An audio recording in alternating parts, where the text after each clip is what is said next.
Boa noite, gente. Bom ver alguns de vocês desde o sábado. Encontrar vocês aqui é realmente um privilégio. Poder compartilhar com vocês um pouquinho da palavra de Deus, assim como o projeto Água da Vida tem feito parte da minha vida também com muita alegria nos últimos 3 anos. E quando nós pensamos em formação de obreiros, nós nos encontramos num momento extremamente crítico da história do cristianismo. E eu quero pensar mais localizadamente no nosso Brasil. Nós não pertencemos a um país que tem por berço o Evangelho. Não nascemos como uma nação cristã no sentido evangélico, protestante ou reformado da palavra. Os respingos da reforma protestante chegaram já bastante tardiamente no Brasil, e então começou uma onda muito grande de conversões, de evangelismo, de plantação de igrejas protestantes reformadas, ali então da segunda metade do século XIX para cá. Então nós poderíamos contar algumas poucas gerações de cristãos no nosso país. Diferentemente de algumas nações europeias ou próprios Estados Unidos, que já têm muitos séculos de história com o cristianismo, em que muito até da sedimentação ou da fundamentação desse cristianismo já faz parte tanto da cultura quanto da mentalidade ou dos projetos de vida dos cidadãos. Infelizmente, essas nações têm abandonado o cristianismo, tanto é que já se fala sobre uma geração ou uma nação pós-cristã, como no caso de alguns países europeus ou mesmo dos Estados Unidos.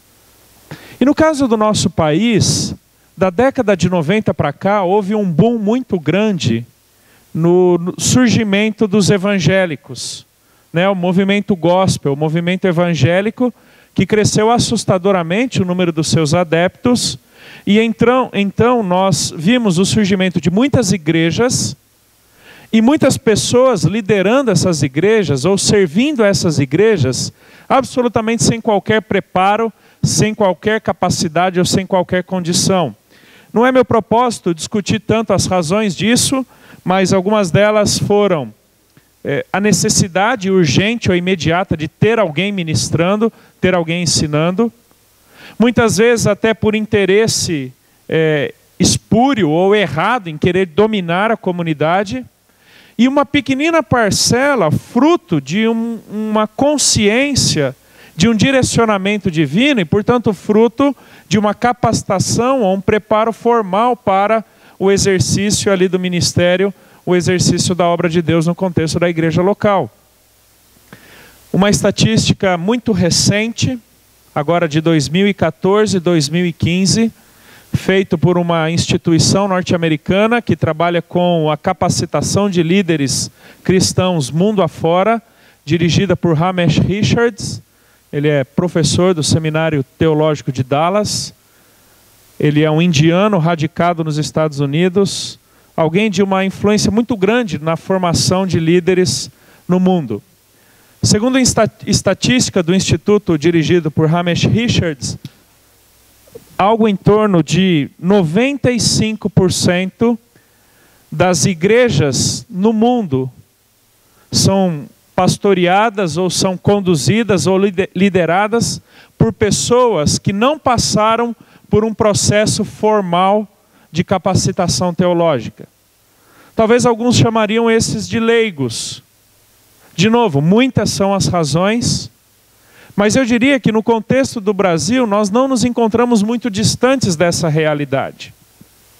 Mas eu diria que no Brasil nós sofremos de uma crise que agrava este cenário de falta de capacitação ou de despreparo, que é a ausência de modelos, a ausência de referenciais dignos da nossa imitação. Pessoas para quem podemos olhar e então nos espelhando nela, ou como que imitando-as, exercitarmos ou nos prepararmos ou nos dedicarmos a um ministério aprovado por Deus. Um ministério que nós poderíamos olhar ao final de um final de semana, de um mês, de um ano, ou da jornada de uma vida, e dizer: completei a carreira, guardei a fé, combati o bom combate. Porque na trajetória de muitos desses obreiros, de muitos desses líderes, o despreparo tem ficado notório. A queda moral tem sido um dos maiores motivos de abandono do ministério ou de racha de igrejas. Tristemente, nós contemplamos nessa virada do século XX para o século XXI, um número crescente de igrejas se dividindo por causa dos seus líderes. Por pecado moral, por desqualificação teológica, ou por ignorância bíblica, ou como eu já disse, analfabetismo bíblico. Então, infelizmente, a figura do obreiro, a figura do líder, a figura daquele ou daquela que exercem autoridade no contexto ministerial, tem sido altamente questionada. De tal forma, há muitas vezes esta nova geração, uma geração, eu diria até posterior à minha, que está vindo na minha cola, já não encontra tantas pessoas nas quais possam se espelhar.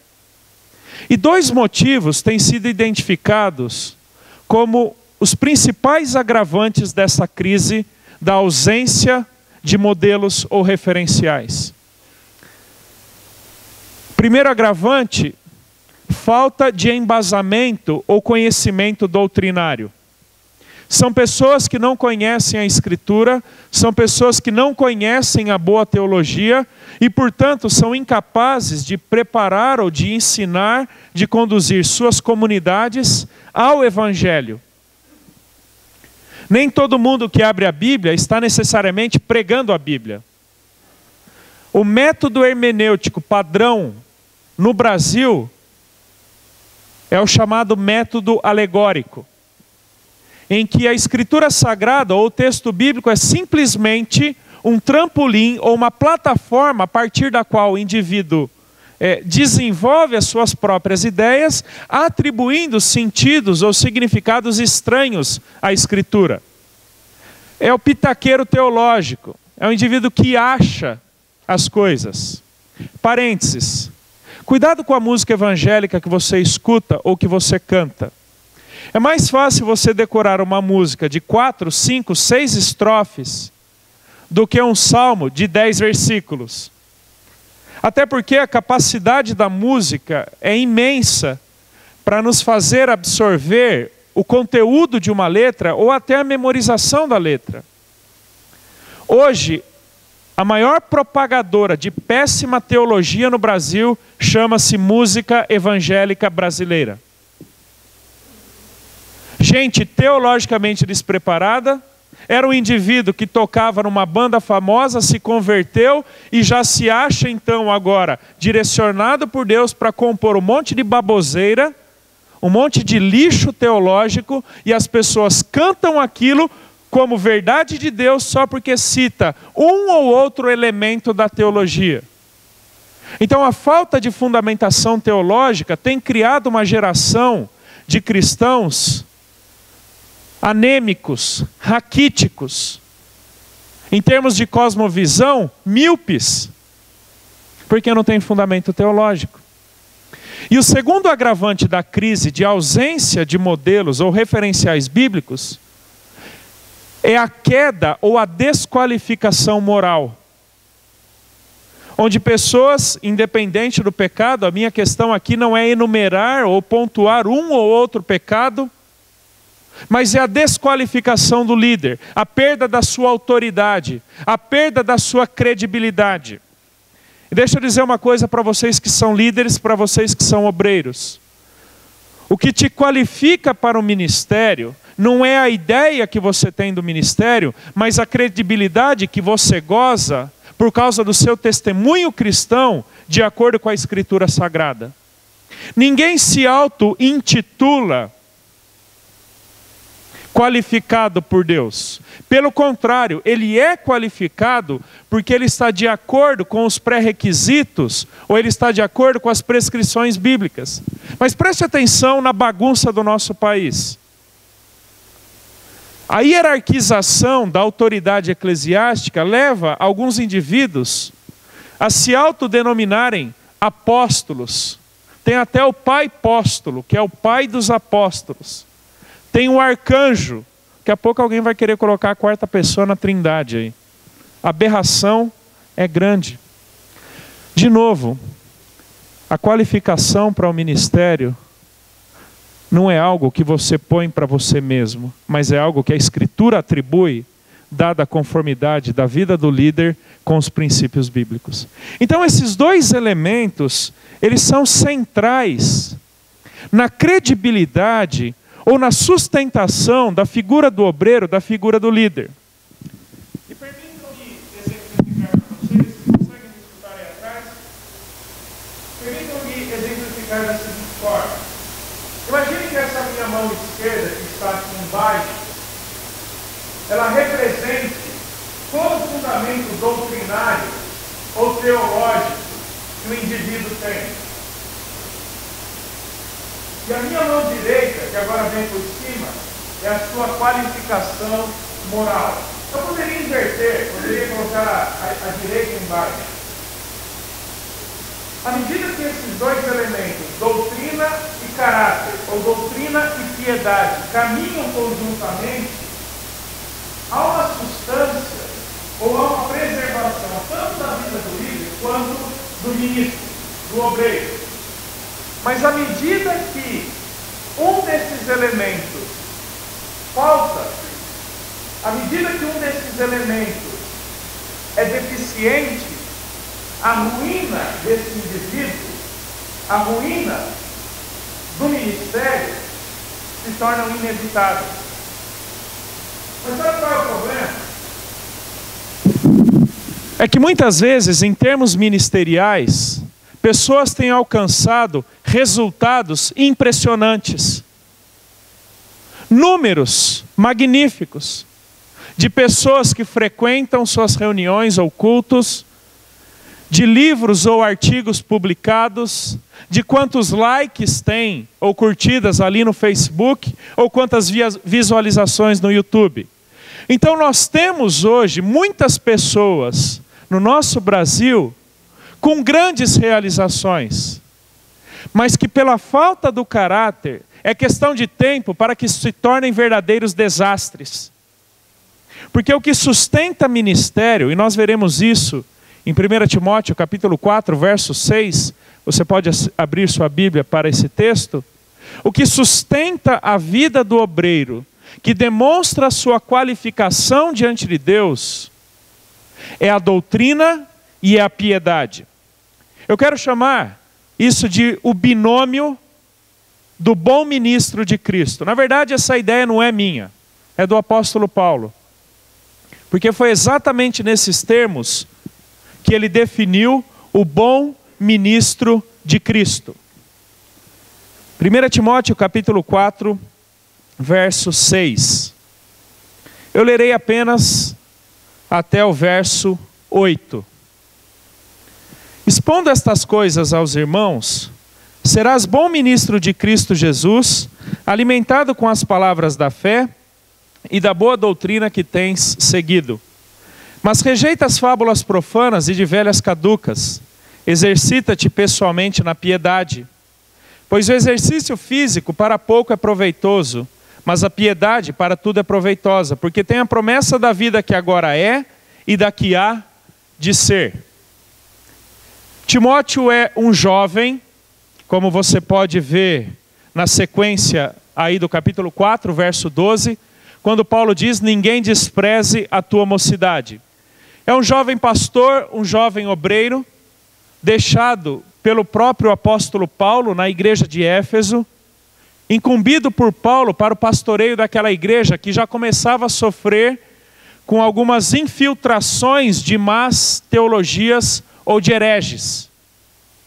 Indivíduos que sorrateiramente ou sutilmente se adentravam na comunidade, disseminando ideias teológicas ou costumes espirituais estranhos à teologia bíblica, estranhos ao cristianismo. Então Paulo deixa Timóteo ali em Éfeso, como o próprio Paulo vai dizer, para pastorear a igreja de Deus, para apresentá-la perfeita em Cristo Jesus.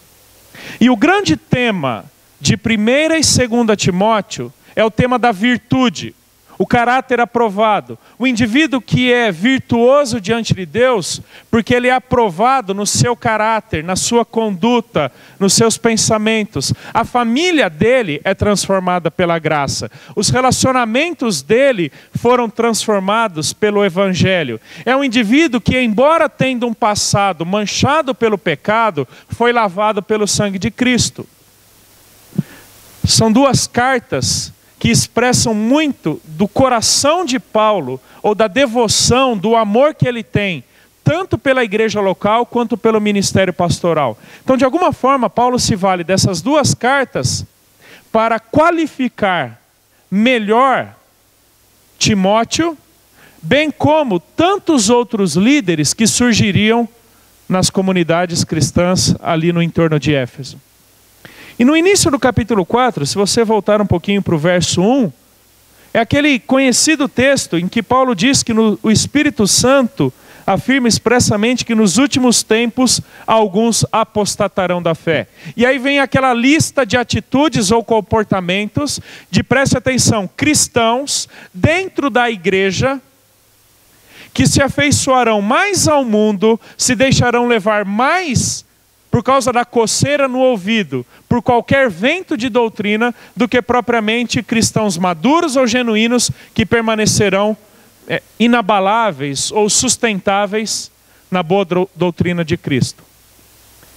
Então é nesse contexto do prenúncio de uma decadência moral, de uma decadência teológica, decadência da fé, que Paulo diz para Timóteo, o verso 6, como nós já lemos: expondo estas coisas, serás bom ministro de Cristo. Preste atenção que esta é a expressão norteadora de todo esse verso, esse parágrafo que vai do verso 6 ao verso 16. Esse é um parágrafo único.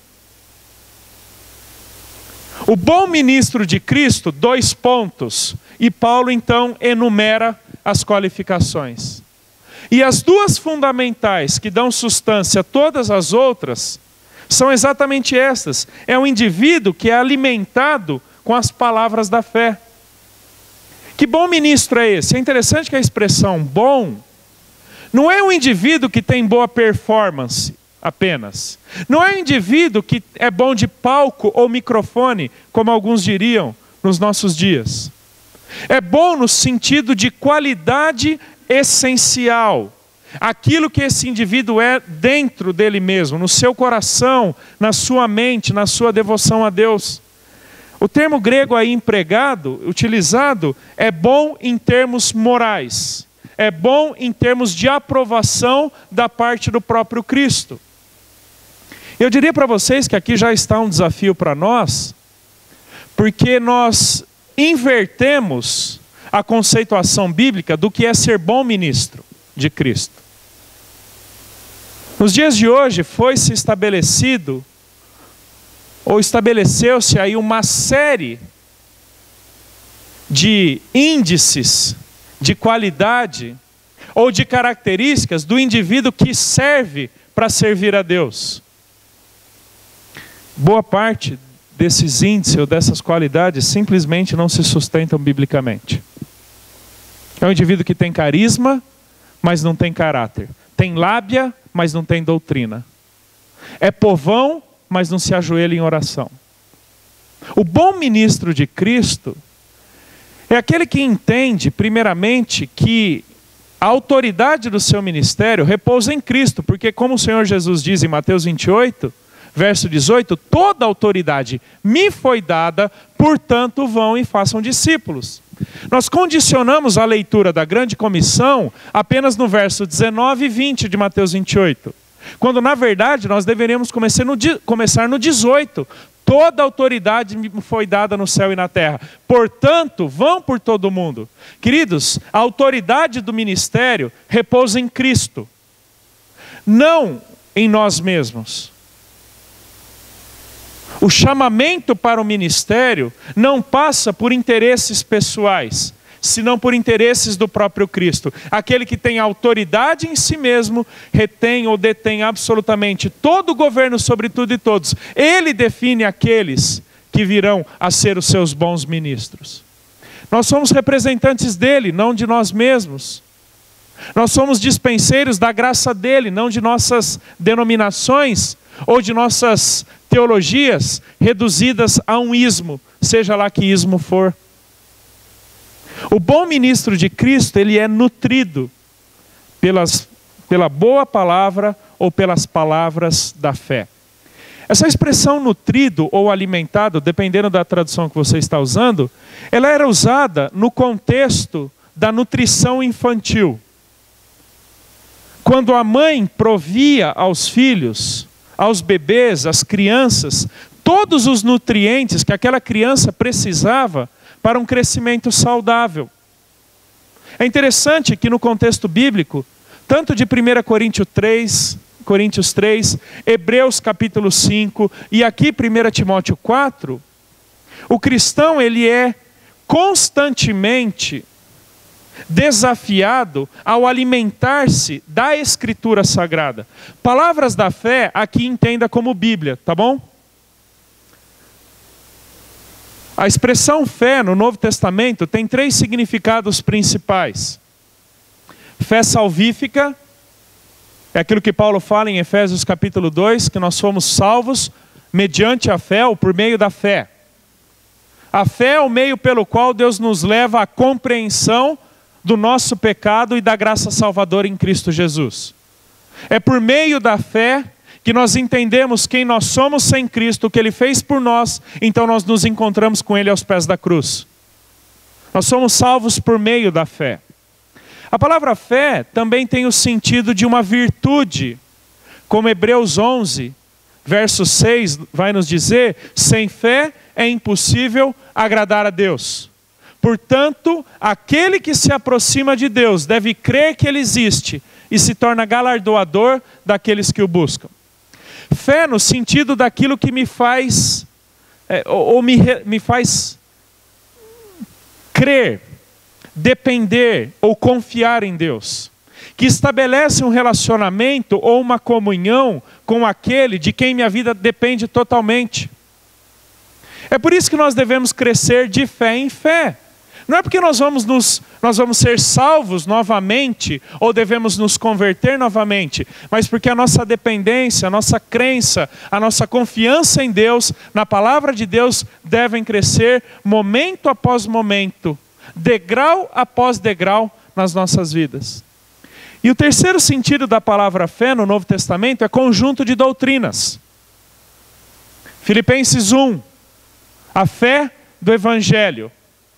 Efésios 2, fundamento dos apóstolos e profetas. Judas 3, a fé uma vez entregue aos santos. Fé como o arcabouço da verdade de Deus. O fundamento escriturístico ou da revelação da verdade inspirada pelo próprio Deus. E Paulo vai dizer que o bom ministro de Cristo é aquele que é nutrido ou alimentado pela palavra da fé, ou seja, pela Escritura Sagrada.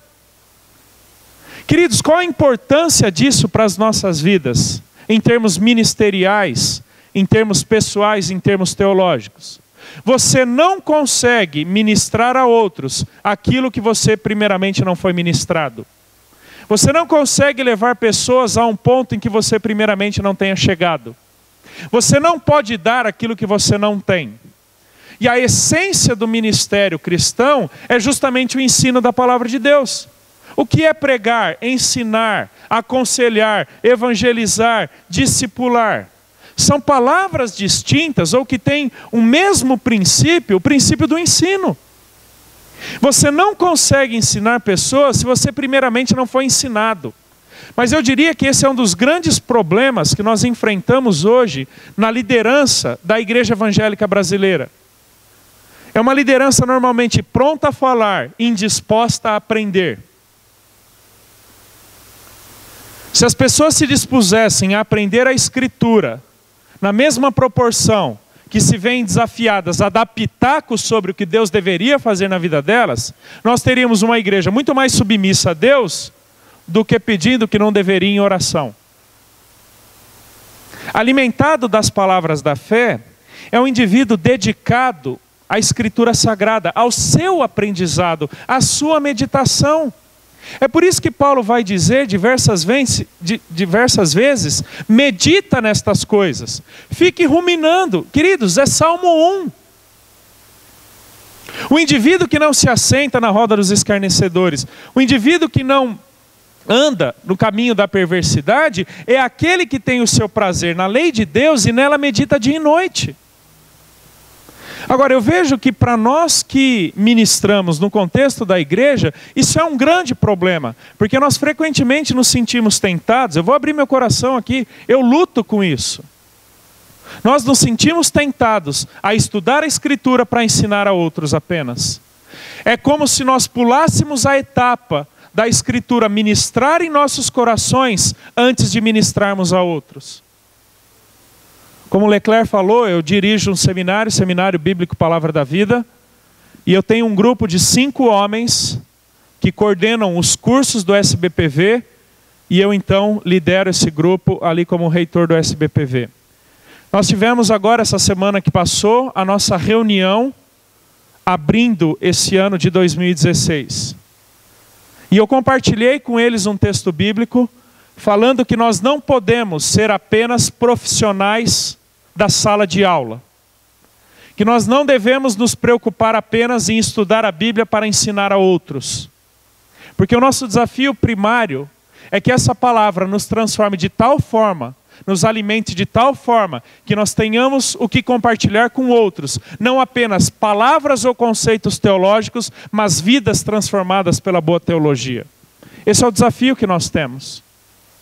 Agora, tome cuidado, porque nós vivemos uma geração anti-intelectual, ou antidogmática, ou antidoutrinária. O que eu quero dizer com isso? Doutrina hoje está fora de moda. As pessoas querem ser livres pensadoras. Querem pensar sobre Deus. Aliás, tem muita gente falando bobagem aí, começando com assim, gosto de pensar em Deus, 3 pontinhos. Você tem que gostar de pensar em Deus, não com as imagens que você cria dele, senão como a Bíblia o descreve. Você sabe o que é doutrina na Bíblia? Doutrina na Bíblia não é o que você fala sobre Deus, é o que Deus revelou de si mesmo por meio das Escrituras. Não é o que você gosta ou deixa de gostar da teologia, como você a define ou deixa de defini-la, mas como Deus revelou-se a si mesmo na Escritura Sagrada. Isso é doutrina. Doutrina é a revelação de Deus. No dia a dia do ministério, no dia a dia da educação da igreja, nós somos tentados, ou nós somos muitas vezes empurrados ao pragmatismo. O que dá certo é o que importa. Se deu certo, não importa como foi, é o que vale. Se trouxe gente, se a reunião bombou, seja lá o que for, está ótimo. Tem gente que diz, na prática a teologia é outra. De duas uma, ou a teologia estava errada, ou a prática foi errada. Na prática a teologia não é a outra, porque é a teologia que sustenta a prática ministerial. É a doutrina que sustenta o que aconselhamos, o que pregamos, como evangelizamos. Deixa eu te dizer, esse nosso evangelismo, que muitas vezes só está preocupado em mandar gente para o céu, com a seguinte pergunta: se você morrer hoje, você vai para onde? Você quer aceitar Jesus para ir para o céu? Queridos, o céu nem é o estágio final, né? Senão novo céu e nova terra. E mais, nós também somos salvos por Cristo para viver a fé no tempo presente. O evangelismo é afetado pela doutrina. A educação dos filhos é afetada pela doutrina. A maneira como eu trato a minha esposa tem que ser fruto da doutrina. Então, doutrina não é alguma coisa que se estuda apenas num seminário e fica num ambiente acadêmico.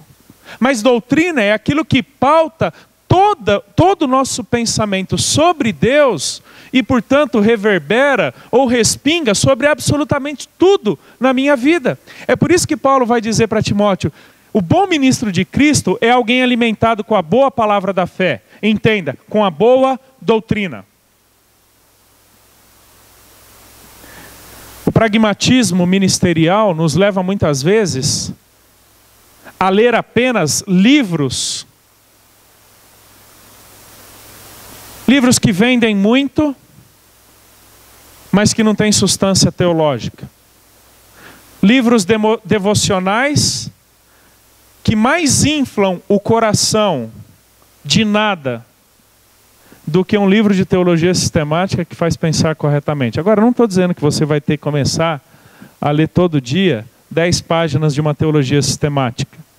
Mas eu diria para você, você deveria ler teologia sistemática também. Livro de doutrina. Livros devocionais são bons, são necessários. Eles são fundamentais para trabalhar a nossa espiritualidade. Mas o que dá sustância à nossa vida, ao nosso caráter, é a boa doutrina de Cristo. E eu vou dizer para vocês, alguns devocionais, desses devocionais diários, não têm boa doutrina. São mensagens positivistas evangélicas. PowerPoints motivacionais. Queridos, o bom ministro de Cristo não se contenta com mensagens motivacionais de Facebook. Ele estuda teologia bíblica. Ele estuda doutrina profunda, densa. Como eu falei, nós vivemos numa geração antidogmática ou antidoutrinária, porque doutrina é um encadeamento lógico ou sistematizado da palavra de Deus, das verdades sobre Deus. Tem começo, tem meio e tem fim. Tem que ter um sentido, mas pessoas, elas pensam como elas querem. Elas pegam um pouquinho daqui, pegam um pouquinho dali, tipo um mosaico. Lembra do mosaico? Materiais diferentes, formas diferentes, cores diferentes para formar a figura que o autor da imagem quis dar. Tem gente que monta um mosaico teológico. Pega um monte de coisa que não tem nada a ver com coisa nenhuma, mas na cabeça dele faz sentido. Não é assim que nós pensamos doutrinariamente sobre Deus. O bom ministro de Cristo, ele é alimentado com a boa doutrina. Olha ainda o verso 6. A doutrina que tens seguido. No contexto de 1 e 2 Timóteo, é a doutrina que Paulo diz ter recebido do próprio Cristo e legou ou ensinou a Timóteo, como ele vai dizer em 2 Timóteo 1. Aquilo que você aprendeu de mim na presença de muitas testemunhas, isto transmite a homens fiéis e idôneos. É o nosso voltar para a Escritura Sagrada, que foi um dos grandes motos da Reforma Protestante. Que o ano que vem celebraremos 500 anos de Reforma. E eu diria que precisamos voltar às Escrituras, como aquele povo fez há quase 500 anos atrás. A que tem seguido, aquela que foi ensinada pelo próprio Cristo. Verso 7. Mas rejeita as fábulas profanas e de velhas caducas. É uma expressão interessante aí de Paulo. Ela quer dizer basicamente, rejeita falatório. Rejeita tudo aquilo que tem sido falado sem fundamento. Tá bom? Como eu falei, é o pitaqueiro, é o achista. Ele acha sobre tudo e é incapaz de fundamentar qualquer coisa. Eu conheço obreiros que foram reprovados em exames doutrinários, porque eles eram capazes de citar diversos pensamentos teológicos, mas foram incapazes de fundamentar biblicamente aquilo que estavam expondo. Fulano de tal diz isso, fulano de tal diz aquilo, aquele outro diz aquilo outro. Tá, mas o que a Escritura diz sobre isso? Ele não soube. Eu já presenciei exames desse tipo. Foram incapazes de dizer o que a Escritura Sagrada falava sobre aquilo. Pegue temas contemporâneos: homossexualidade, aborto, política, cultura, sexualidade e tantos outros temas. Você sabe de quem eu escuto as maiores bobagens? São daqueles que deveriam conhecer a verdade, os cristãos. Porque do não cristão eu não espero uma mentalidade teológica. Eu não espero uma cosmovisão bíblico-teológica que dará respostas conforme a verdade de Deus. Porque a mente dele é impregnada pelo engano. A mente dele é impregnada por ele mesmo. Mas infelizmente eu escuto de cristãos verdadeiras bobagens, desprezíveis. Isso daqui que Paulo está falando. Falatórios inúteis, fábulas, lendas, papagaiada teológica. Me desculpem a expressão, mas é isso. Nós não podemos ser preconceituosos. A questão não é de preconceito. A gente não está lidando com preconceito. Nós estamos lidando com definição do gênero que Deus atribuiu em Gênesis 1. Negue Gênesis 1 a 3 e Gênesis 4 até o fim de Apocalipse perderá todo o seu sentido teológico. A gente vive uma época aqui de muitos teólogos dizendo que Gênesis é poesia, de que Gênesis é um estilo literário, poético e, portanto, não comporta necessariamente uma realidade histórica. Faça o seguinte exercício: se Gênesis 1 a 3, que trata a criação do cosmos, a criação do ser humano, feito à imagem e semelhança de Deus, o mandato de Deus para o cuidado do jardim e a queda de Adão e Eva diante do pecado, se isso não é literal, então um Cristo não literal morreu uma morte não literal por pecadores não literais para oferecer um céu não literal. Entendeu a implicação? Mas é gente que está com um papo agradável, interessante, sobre a não literalidade ou de uma narrativa não histórica de Gênesis. Só para citar um dos elementos do que tem sido discutido atualmente na teologia. É sobre isso que Paulo está falando. Evite essas bobagens, evite essas coisas que não tem nada a ver com a boa doutrina. Não gaste seu tempo com aquilo que não procede da verdade.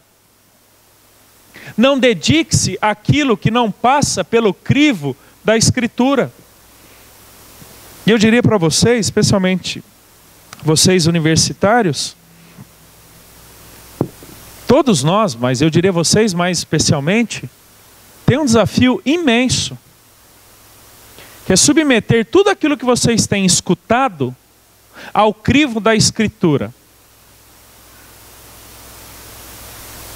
A sustentação ou não da palavra de Deus.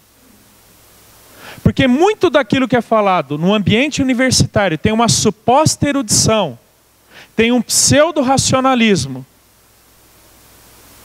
mas que não se sustenta conforme a verdade de Deus. Disse isso no sábado, repito aqui. Agora, se você tem problemas com a autoridade das Escrituras, se você tem problema com a inspiração, com a revelação, com a inerrância, com a infalibilidade das Escrituras, o seu problema não é com a Bíblia, o seu problema é com Deus. Porque toda a Escritura foi soprada, é proveniente, foi inspirada por Deus. E eu vejo, infelizmente, uma geração que se dobra diante de um racionalismo, porque o professor disse aquilo que o professor disse, aquilo que o professor dele disse, aquilo que o professor dele disse, a respeito de um momento da história que ninguém nunca viu, a respeito de coisas que ninguém nunca descobriu, mas que são acadêmicas. Vai ler livros sobre filosofia da ciência e você vai ver o ceticismo que a ciência tem dela mesma. Quais são os fundamentos epistemológicos da ciência? Qual é o nosso desafio? Evite essas coisas. Fundamente-se nas palavras da fé. Segunda parte do binômio: exercita-te pessoalmente na piedade. Exercita-te pessoalmente no relacionamento com Deus. Dedique-se, desgaste-se como um atleta, porque esse é o conceito. O verbo exercitar-se vem da raiz que deu origem à nossa palavra ginásio. E ginásio era o local onde os atletas se dedicavam ao exercício físico, extenuantemente se preparando para uma competição,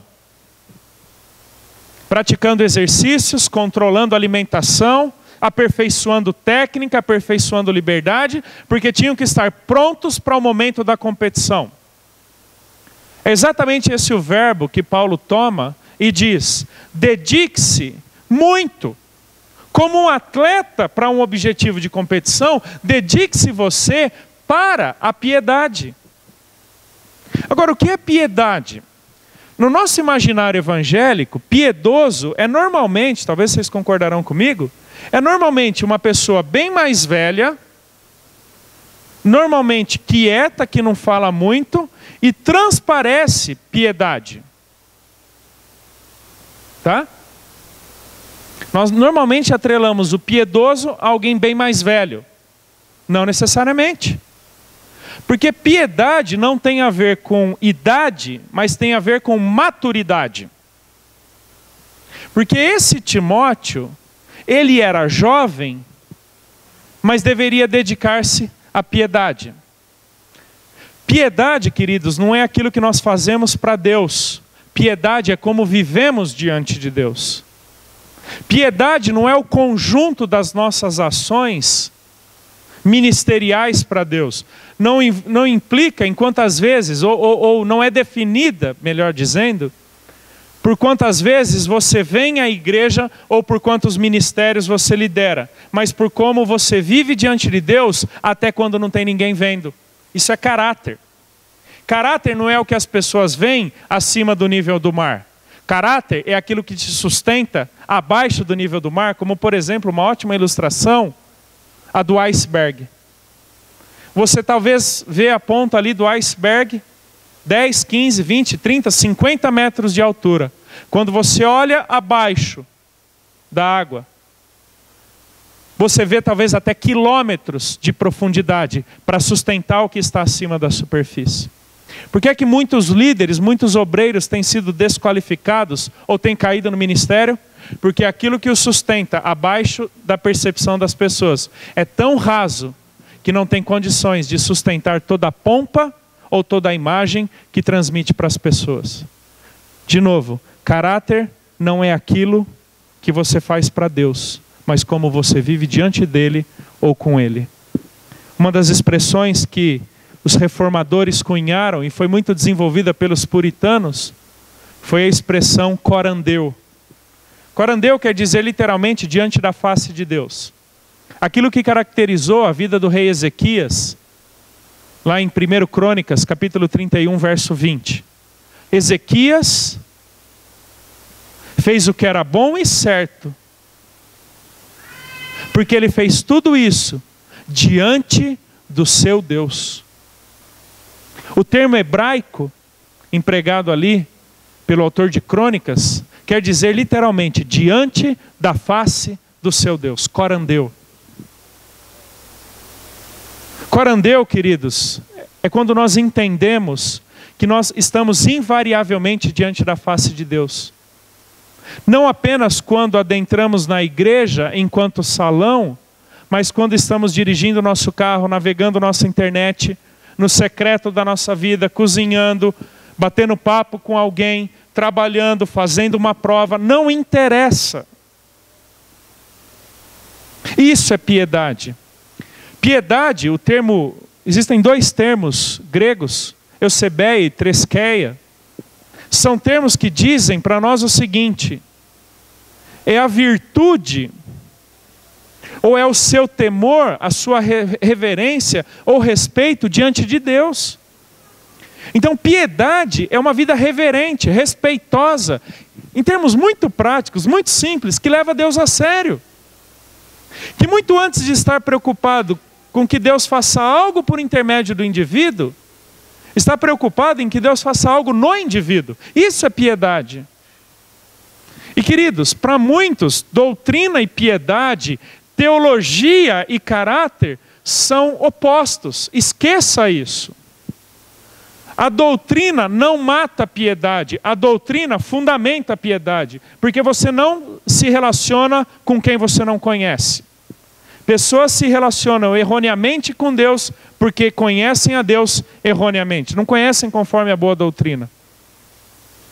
Então entenda que a piedade no estudo teológico das Escrituras não são tarefas distintas. Eu não posso sair de um estudo de um texto bíblico ou do aprofundamento doutrinário de uma determinada verdade bíblica sem ter a minha fé aperfeiçoada ou sem ter a minha vida afetada por aquele conteúdo estudado. Caso contrário, não passarei de um profissional da sala de aula que disseca Deus nos laboratórios da teologia. Queridos, Deus não é um cadáver a ser dissecado no laboratório da teologia. Nós cremos no Deus vivo e verdadeiro, com o qual nos relacionamos pela boa doutrina e por uma vida piedosa. Exercita-te pessoalmente na piedade. Olha o verso 8. Pois o exercício físico para pouco é proveitoso, mas a piedade para tudo é proveitosa. Não quer dizer que o exercício físico não tenha valor. Mas deixa eu te explicar na cultura greco-romana. Desde a educação espartana, isso é século 6, século 7 a.C., passando depois por Aristóteles, pelos estoicos e tantos outros grupos filosóficos, eles acreditavam, especialmente Aristóteles, eles acreditavam que a virtude era alcançada principalmente pelo exercício físico. Porque os apetites carnais, ou os desejos carnais, eram suprimidos pela prática esportiva, pelo exercício físico. É por isso que surgiram os Jogos Olímpicos na Grécia, tá bom? Porque eles acreditavam que o indivíduo viril, o que conseguia controlar o seu corpo, conseguiria controlar seus apetites. Portanto, ele seria um indivíduo virtuoso. Ele seria um indivíduo piedoso. Você deve se lembrar de alguns jarros gregos antigos, em que os homens, especialmente, eles eram pintados ou talhados nesses jarros, corpos muito atléticos. Se você assistiu aquele filme 300, os 300 de Esparta, o filme comunica exatamente essa ideia da virilidade, especialmente a masculina, pela supressão dos prazeres ao controle do corpo. Então, na mente grega antiga, na mentalidade greco-romana, o indivíduo virtuoso é aquele que pratica o exercício físico, porque ele se controla. Há uma certa verdade nisso, mas isso, biblicamente, não é toda a verdade. Por isso que Paulo diz, o exercício físico para pouco é proveitoso. Para ter uma vida piedosa, para controlar os seus desejos carnais, para controlar os seus apetites, a sua carnalidade, o exercício físico, ele não te ajuda muito. Por quê? Porque a piedade é quem te ajuda a lutar contra os seus pecados. De novo, piedade, vida reverente, temente, respeitosa, teocêntrica. Isto sim te ajudará a não viver para si mesmo. Isso sim te ajudará a não entregar-se a si mesmo. Lembra que Paulo vai dizer para Timóteo, em 2 Timóteo 2:22, foge das paixões da mocidade. Segue a justiça, a fé, o amor com os que de coração puro invocam ao Senhor. Então você foge das paixões da mocidade, não é pelo exercício físico, mas por uma vida de fé, uma vida de amor, uma vida de bondade. Ou seja, uma vida segundo Deus. Isso é piedade.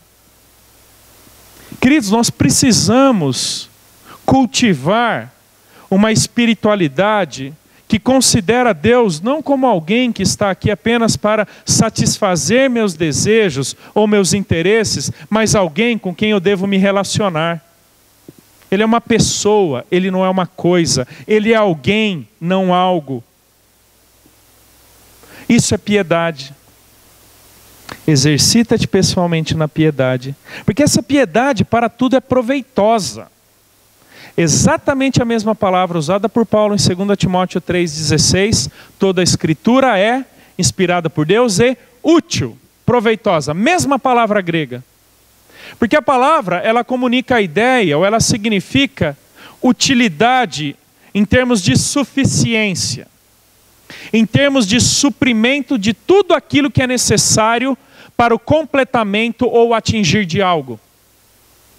Então, é a piedade que é suficiente ou necessária para prover na minha vida tudo aquilo que Deus espera de mim.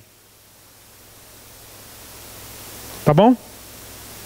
Essa piedade é proveitosa. Ela é suficiente, porque tem a promessa da vida presente e da vida futura.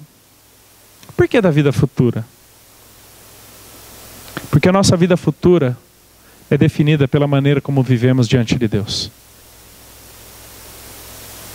A nossa eternidade é uma repercussão de como nós nos identificamos com Cristo Jesus. Você não passará a eternidade com Deus porque você fez por merecer, mas porque Ele te capacitou em Cristo Jesus a verdadeira fé. E a piedade me levará a desenvolver essa vida. É o que Paulo fala em Filipenses 2,12. Desenvolvei a vossa salvação com temor e tremor. Salvação não porque você tem que se converter todo dia. Não, porque você tem que ser salvo de novo. Porque salvação comunica também todo o processo de amoldamento da minha vida conforme o caráter de Cristo. Qual é o outro nome que essa ideia tem na Bíblia? Piedade. Uma vida conforme Deus estabeleceu. Queridos, esse é o desafio que nós temos. Obreiros que são bons ministros de Cristo precisam ser necessariamente alimentados com a boa doutrina e piedosos diante de Deus. Verso 9, fiel é esta palavra e digna de inteira aceitação. Timóteo, acredite nisto que eu estou te dizendo. Por que Paulo fala isso? Porque a realidade do ministério muitas vezes nos engana. E coloca tantas outras coisas como prerrogativas para o exercício ministerial. Critérios humanos, interesses egoístas ou pessoais, que não tem nada a ver com a Escritura. Fiel a esta palavra, Timóteo, que eu estou te dizendo é verdade. E digno de toda a sua aceitação. E aí o texto continua, em que Paulo desdobra um pouco mais o que é este indivíduo, alimentado pela boa doutrina e piedoso diante de Deus. Queridos, a minha oração, porque eu entendo que esta é a minha razão de ser em Cristo, é que na minha geração, eu quero impactar pessoas para que sejam bons ministros de Cristo. Dedique-se. Dá trabalho? Dá. Consome tempo? Sim. Tem que investir recursos? Sem dúvidas. Mas os resultados são simplesmente inigualáveis. Pessoas transformadas segundo o caráter de Cristo. Que Deus vos dê um bom ano de aula. Um ano difícil, você vai ralar, você vai estudar muito. Tomara que não dê tempo de fazer outra coisa. Mas que te conduza à boa doutrina de Cristo e à vida de piedade. Amém, queridos? Podemos orar?